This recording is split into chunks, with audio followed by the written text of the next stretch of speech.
बांग्लादेश में कट्टरपंथियों का ढाका की सड़कों पर कब्जा नजर आ रहा है। हजारों की संख्या में प्रदर्शनकारी जुटे हुए हैं। शेख हसीना की पार्टी अवामी लीग के ऑफिस को प्रदर्शनकारियों ने फूंक दिया है। कई घंटों से बांग्लादेश में हिंसा जारी है। हालात कितने भयावह हैं पड़ोसी मुल्क बांग्लादेश के, वो आप इन तस्वीरों में देख सकते हैं। जहां तक आपकी नजर जाएगी प्रदर्शनकारियों की भीड़ नजर आएगी, कट्टरपंथियों की भीड़ यहां पर आपको नजर आएगी। लगातार विरोध प्रदर्शन चल रहा है और इसी प्रदर्शन के बीच ढाका जल रहा है। सिर्फ ढाका नहीं बल्कि बांग्लादेश के कई और ऐसे इलाके हैं जहां पर इसी तरीके से हिंसा विरोध प्रदर्शन देखने को मिल रहा है। तमाम कट्टरपंथियों की गिरफ्त में पूरा का पूरा मुल्क किस तरीके से बर्बादी के रास्ते पर जाता हुआ नजर आ रहा है, वो आप इन तस्वीरों में देख सकते हैं। कई अलग अलग शहरों में, इलाकों में आगजनी, तोड़फोड़ और लूटपाट की खबरें सामने आ रही हैं। साथ ही साथ जो पार्टी का दफ्तर है अवामी लीग का, उस दफ्तर में भी आगजनी की गई है, लूटपाट की गई है। ये तस्वीरें इस वक्त हम आपको दिखा रहे हैं, ये बांग्लादेश की राजधानी ढाका की तस्वीरें हैं। ये तस्वीरें बड़े सवाल खड़े करती हैं मोहम्मद यूनुस की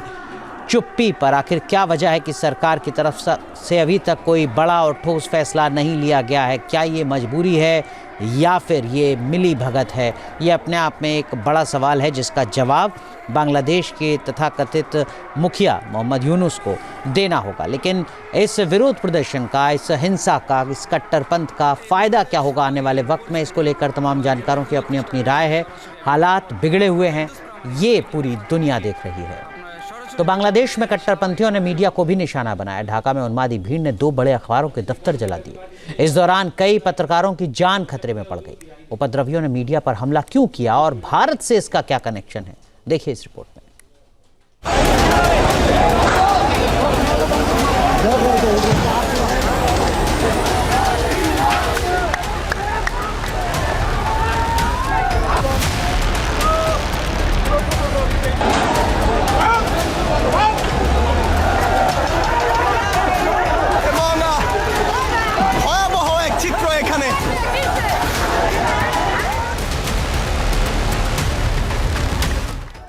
आग धधकती रही और पत्रकार जान बचाने के लिए बेबस नजर आए।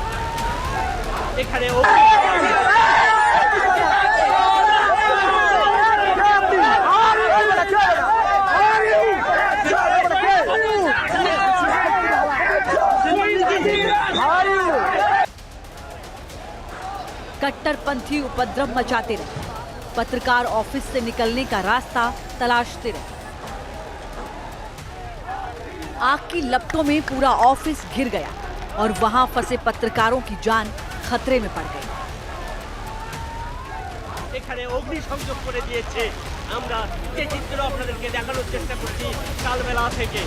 हिंसक भीड़ ने बांग्लादेश के 2 प्रमुख अखबारों के ऑफिस पर हमला किया। हजारों की तादाद में भीड़ जुटी और ऑफिस को आग के हवाले कर दिया।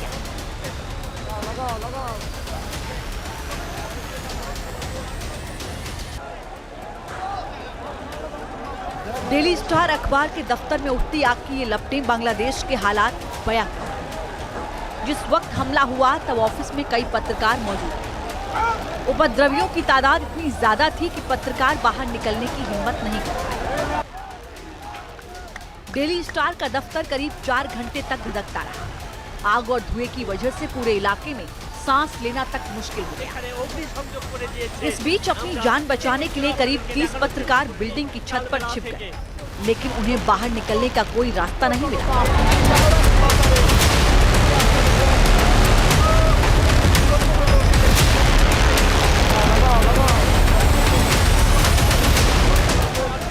काफी देर बाद सेना के जवानों ने स्काई लैडर के जरिए फंसे हुए पत्रकारों को नीचे उतारा।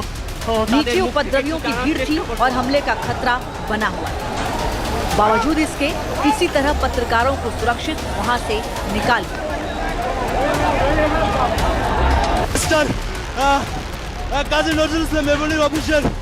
डेली स्टार के ऑफिस को आग के हवाले करने से पहले अराजक भीड़ ने वहां हमला किया। ऑफिस के सामने लगे गेट को तोड़ा गया। हजारों की तादाद में उपद्रवी शोर मचा रहे थे और अंदर दाखिल होने के लिए पूरी ताकत लगा रहे थे। कुछ ही सेकंड में गेट टूट गया और भीड़ अखबार के दफ्तर के अंदर चली गई।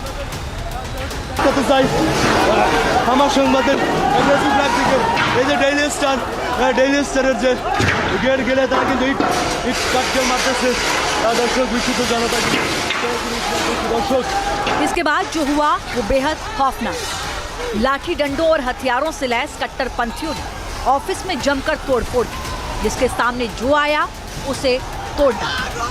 आलीशान ऑफिस में लगे तमाम शीशे तोड़ दिए गए, फर्नीचर तोड़कर फेंका गया, कंप्यूटर और दूसरा सामान भी ऊपरी मंजिल से नीचे गिराया गया।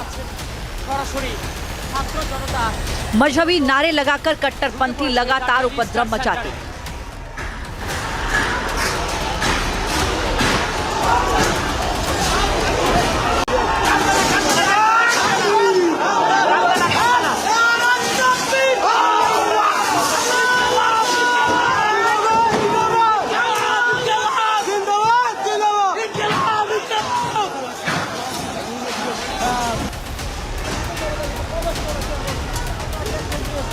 भीड़ ने हमला अचानक किया।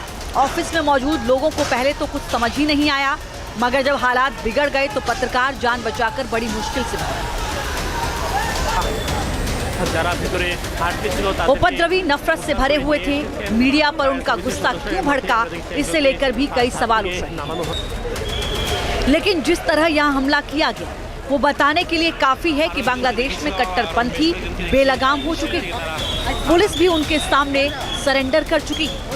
मीडिया हाउस पर जब हमला किया जा रहा था उस वक्त भी पुलिस कुछ नहीं कर पाई।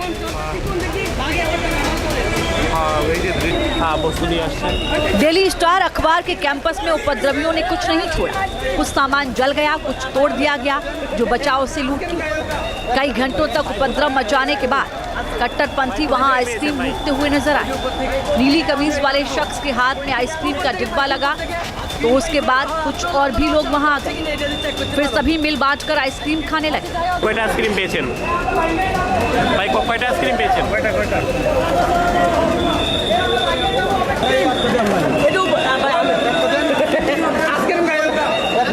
ভাই কোথা থেকে পেয়েছেন? ভাই কোথা থেকে পেয়েছেন ভাই? ওই যে উপর থেকে আমরা এটা আনবো। উপর থেকে পাইছি, উপর থেকে আইসক্রিম পাইছে। তাহলে আপনার কোনো আছে কিনা এটা চেক করতে পারো। अखबार का चमचमाता ऑफिस कुछ ही देर में खंडर में तब्दील हो गया। यहाँ सब कुछ खाक हो गया। उपद्रवियों ने कुछ भी नहीं छोड़ा।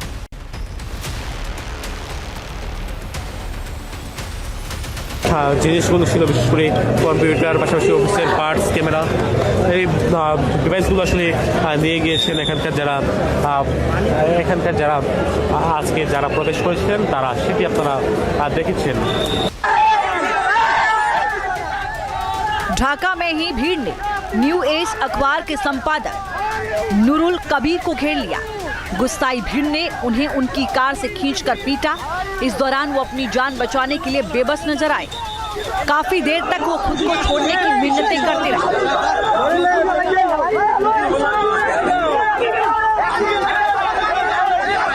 उपद्रवियों ने डेली स्टार के साथ ही प्रोथोम अलो अखबार की ऑफिस में तोड़फोड़ की।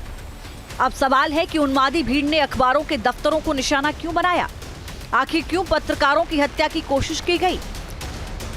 जानकारी के मुताबिक डेली स्टार के साथ ही प्रोथोम अलो दोनों बांग्लादेश में सबसे अधिक बिकने वाले अखबार हैं। लेकिन प्रदर्शनकारियों ने उन पर भारत के पक्ष में होने का आरोप लगाया। यानी उपद्रवी अपना भारत विरोधी एजेंडा आगे बढ़ाने के लिए ही हिंसक हुए और मीडिया को टारगेट किया। फिलहाल बांग्लादेश के हालात बेकाबू हैं। कट्टरपंथी लगातार नफरती जहर उगल रहे हैं। यूनुस सरकार की ओर से कोई एक्शन न लेना ये बताता है कि अराजकता और हिंसा को उसका मौन समर्थन है। Team news nation.